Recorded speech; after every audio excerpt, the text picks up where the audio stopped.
Ação, faz qualquer coisa, ou você canta, qualquer coisa. Uma música, Herera mamiri. Eda se pe tigharmo. Meu nome é Mamiri, eu vou falar um pouco da minha etnia. Sou da etnia Guajajara, sou do Maranhão. Ai, não sei falar. Fala, língua, dá uma saudação. Isso, qualquer coisa. Dona Caru. Obrigada. Bom dia. Assim que começa, minha querida. Fica tranquila. Eu participei de um curso, como eu falei, de gênero, raça e etnia, para jornalistas. E lá falaram sobre a invisibilidade das lideranças indígenas femininas.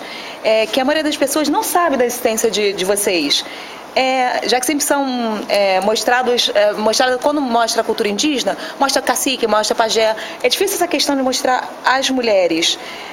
Como é que vocês acham isso? Por que não é mostrada a mulher como destaque na cultura indígena? O interessante é que as mulheres, nesses 30 anos, têm lutado por esse ponto da visibilidade, né, da sua condição de gênero.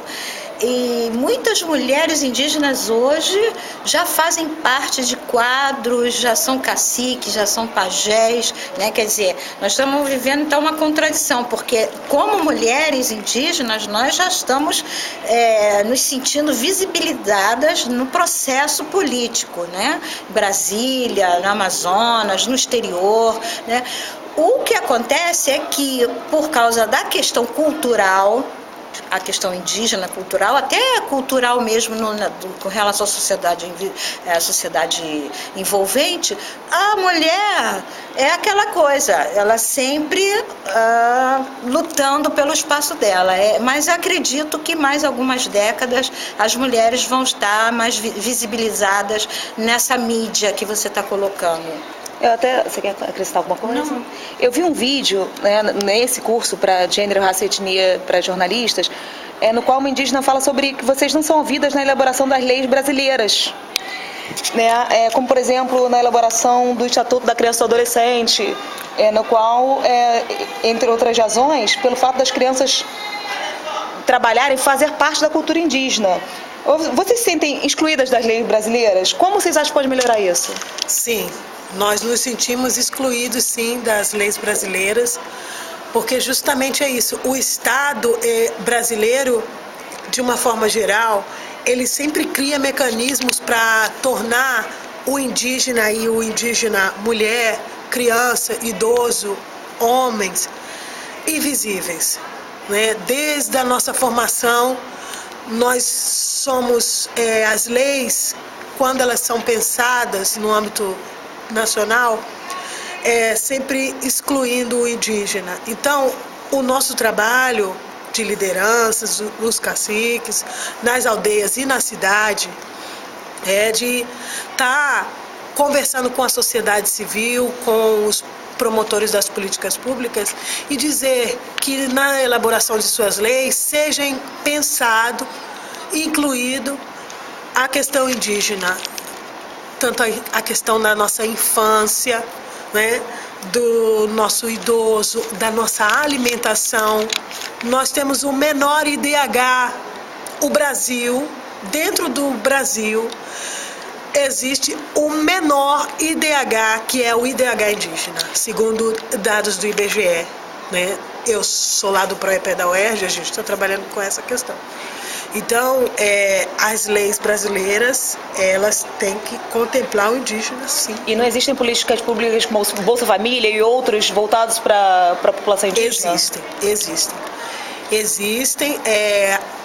No governo do Lula, houve uma inclusão muito forte na Bolsa Família, no ponto de cultura, as bolsas sociais, do desenvolvimento social, né? Houve sim, mas só houve com muita luta, moça. Foi muita luta, principalmente do movimento indígena, para incluir isso. E como nós podemos ter acesso às informações reais sobre a população indígena e não dessas imagens estereotipadas que foram mostradas para nós ao longo dos anos? Nós temos os nossos canais de comunicação. Hoje, quase que todas as organizações indígenas, todas as aldeias estão conectadas na web, na internet. Temos os nossos canais de comunicação via e-mail. Depois eu gostaria que você A gente tem os nossos jornais. A gente produz muito. O indígena produz muito, trabalha muito. A Eliane, ela coordena uma lista e uma revista online. Você pode estar conversando melhor com ela. Essa é uma luta antiga, muito antiga. Todo mundo sabe que foi através da mídia que nós conseguimos espaço político. E até hoje a gente luta por esses direitos, né, que a gente necessita, e temos essas nossas demandas, e é através mesmo da mídia, da organização indígena, das conferências, dos congressos. A gente tem que estar inserido em todas as articulações políticas, onde tiver encontros, o que tiver, onde for, ali tem que ter um representante indígena para que nós possamos estar com essa preocupação que você colocou, na visibilidade. Acho que não é nem questão mais agora da mulher, mas dos povos indígenas do Brasil. E assim, às vezes você vê mais assim com o artista, né, Marcos Palmeira, que vai passar uns tempos numa aldeia indígena. A população, uma pessoa não indígena, que quiser passar um tempo numa comunidade, numa tribo indígena, como é que... Vocês conhecem alguma tribo que faça esse trabalho, que faça essa interação, assim? Olha, existem algumas comunidades que fazem... E o que vocês acham disso? Lógico, mas eu não muito a favor. Estou muito ligada nesse processo, não, para ser sincera. A gente sabe que a questão indígena ainda é vista como uma parte de folclore, né? E isso é muito complicado, porque as pessoas querem, mas existe toda uma burocracia para você entrar numa área indígena, claro. Porque já houve muito oportunismo, nossos direitos já foram roubados, nossas tradições, nossos conhecimentos tradicionais já foram vilipendiados. Então, quer dizer que hoje já existe, da própria parte do movimento indígena, já há uma preocupação para que determinadas pessoas não entrem nas comunidades para se usufruir, mas a entrada numa comunidade é para beneficiar o povo. Então, por isso que hoje os caciques, as lideranças são muito importantes serem ouvidas para que eles que deem essa permissão para uma pesquisa, né, para o consentimento prévio, que seja, né, dos conhecimentos tradicionais. Ao mesmo tempo que a mídia divulga, né, assim, ainda tem muita coisa deturpada. Por exemplo, quando vocês veem uma novela como Uga Uga na TV, né, o que vocês pensam desse tipo de pseudo-divulgação Olha, desses anos todos na minha vida, né, essas seis décadas de existência, eu sou uma testemunha ocular do processo de discriminação racial aos povos indígenas no Brasil. Em todos os setores há discriminação.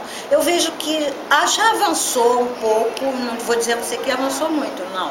Avançou um pouco essa questão da valorização, da nossa valorização como indígena por nós mesmos, em primeiro lugar, né, que isso que é importante. Em segundo lugar, da sociedade saber que povos indígenas existem, que são povos primeiros desta terra e que precisavam ser até considerados como patrimônio da humanidade, né? E quando a gente vê essa discriminação na televisão, o que nós temos que fazer? Eu quero passar a palavra para você responder. Eu acho que a resposta, né? Nós temos que responder às discriminações porque a televisão brasileira, e aí essa novela que você citou, ela está criando um imaginário, né? E nós estamos tentando fazer com que a população brasileira, de uma forma geral, conheça o índio real, né? E aí você vê a novela, algumas novelas, né, dependendo do roteiro, escolhendo esse índio estereotipado, né, o índio domesticado, sempre é o índio domesticado, o índio tutelado, e eu acho que a televisão brasileira, de uma forma geral, ela tinha que dar um novo olhar para o índio brasileiro. Ela contribui para a formação, mas ela tem que fazer uma nova abordagem do indígena brasileiro. Como é que é essa interação com os não indígenas? Como é que vocês convivem com outras culturas sem perder a essência de vocês? Exatamente pela força da ancestralidade que nós temos, não é, Carol? Nós temos uma força espiritual muito grande que é repassada por nossos avós, nossos bisavós, e isso é uma força muito grande que nós trazemos para que a gente possa manter essas raízes. E de uns anos para cá, nós, através do Instituto Indígena Brasileiro para a Propriedade Intelectual, que é o INBRAP, nós conseguimos organizar um movimento político e um movimento que trabalhe com relação a leis, que garanta os conhecimentos tradicionais. Foi feito em 2005, mais ou menos, o primeiro encontro de pajés no Maranhão. Foi até, não sei se você soube, foi um encontro muito bom, que trouxe a palavra dessa ancestralidade, né, que são os nossos médicos, que são os nossos guias espirituais, né, que através deles nós temos contato com esses guias.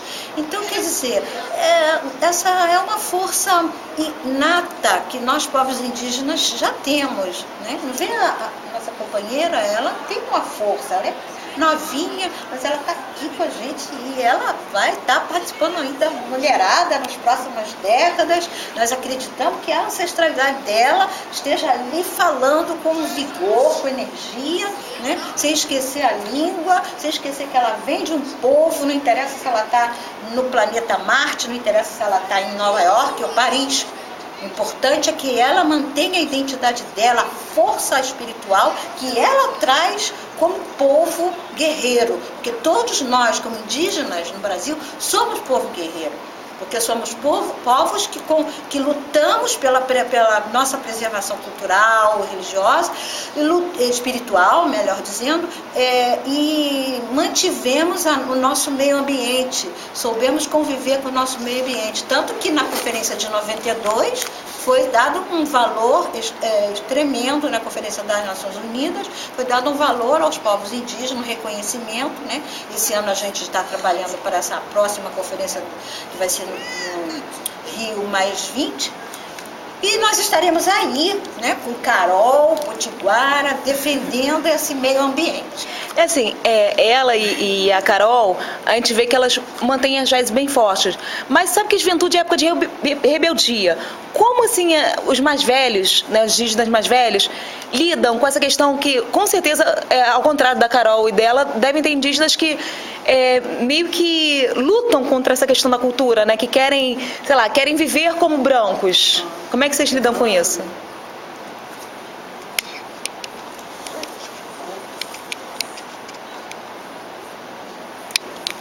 Existe sim. Existem os jovens que preservam, né, as sabedorias dos mais velhos, e existem os jovens que entram em contato com a cultura do branco e aí querem entrar para o mundo do branco e negar suas raízes. Isso existe. Mas quando você tem, eu estou falando isso por observação de alguns parentes meus, quando esses jovens se inserem no mundo do branco, e aí durante o processo de inserção há um choque, né? Há um choque cultural grande, e ele retoma as suas tradições, né? Porque parece que dentro dele já está plantado pela mãe, pelos avós, uma semente. E aí ele, quando às vezes adoece, começa a ter sintomas, começa a mexer na saúde, a espiritualidade dele não é manifestada, ele começa então a fazer um trabalho de regresso para a sua cultura. Parece que quando esse jovem ele sai da...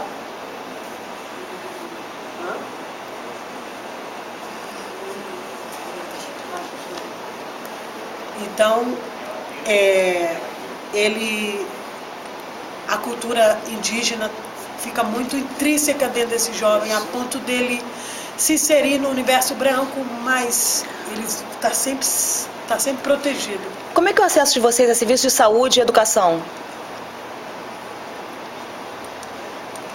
Bom, a FUNAI, ela é um órgão, vocês conhecem a FUNAI. Ela é quem coordena as nossas pautas de educação e saúde. Tá, eu vou finalizar. Eu só queria que vocês dessem, aproveitando aqui esse momento de dar a voz a vocês, só que vocês mandassem uma mensagem para os brasileiros de modo geral. Uma de vocês.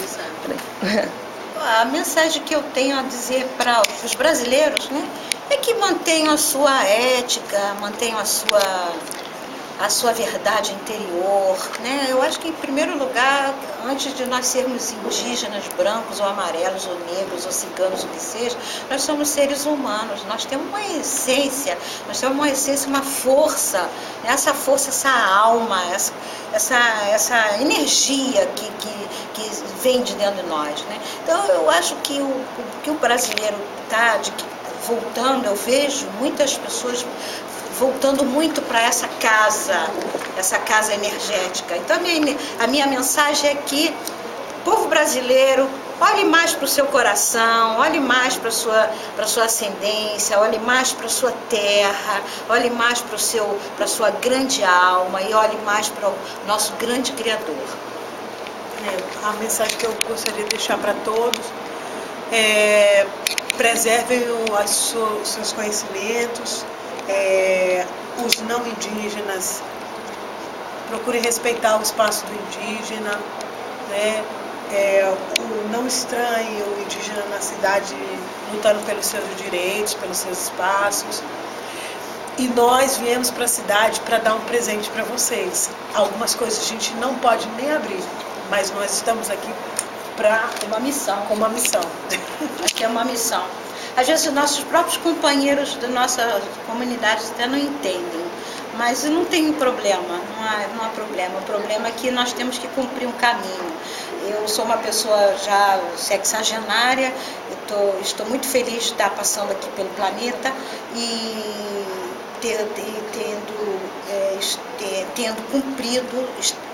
cumprindo com essa missão.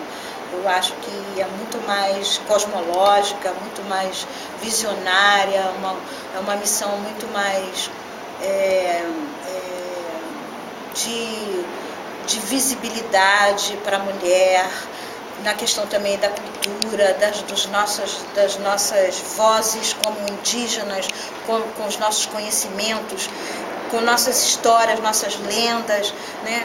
Através da oralidade e através até da literatura escrita mesmo, né? Então, eu acho que é uma missão, nós todos aqui estamos em missão, ninguém está brincando.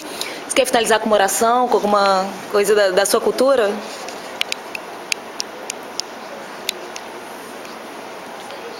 O que você quiser. Uma saudação. Uma saudação de amanhã.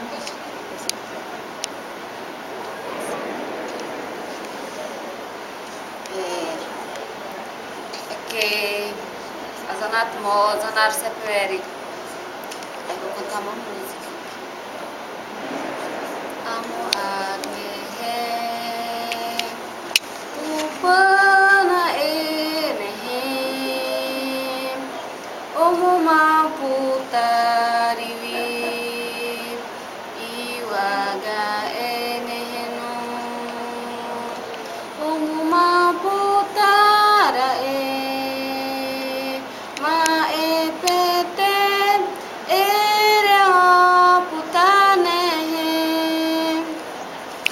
Muito obrigada, parabéns, muito obrigada.